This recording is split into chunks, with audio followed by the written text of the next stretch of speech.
Hello everyone, welcome back to my channel. I am Exmalist Investor. Today I am going to tell you about why trades are important for NFT sale. In this video, I will tell you what trade groups are, what defines them, and how to create trade artwork that could be used in generative NFT project. Let me first discuss what are trade groups. A distinguished quality or characteristic is called trait. Think of yourself as a character. What characteristic makes you different from others?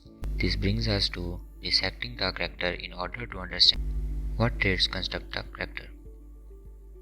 Every little detail, eyes, nose, lips, expressions, the clothes that you are wearing, the accessories you carry, all combine to make you look how you do.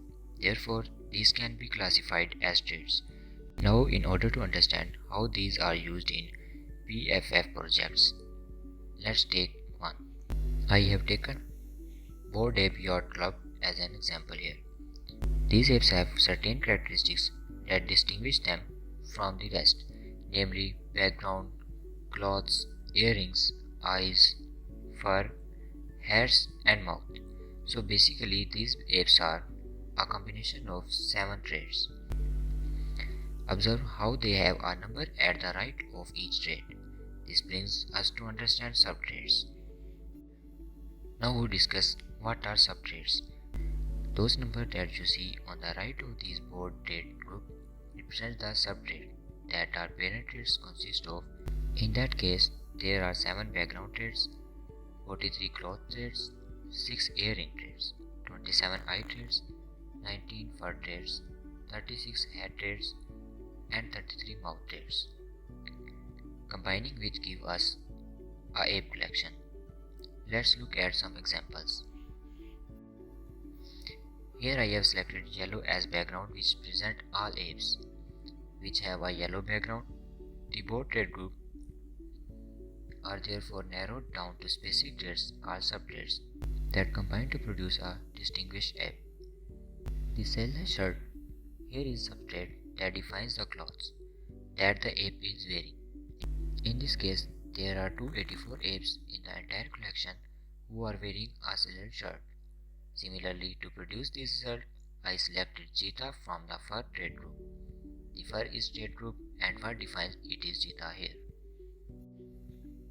As seen, the traits: yellow background, black t-shirt as clothes, silver hoop, earrings, bored eyes, black fur, sea captain hat are what are layered on top of another to produce this ape. Now we discuss how to create traits for your project.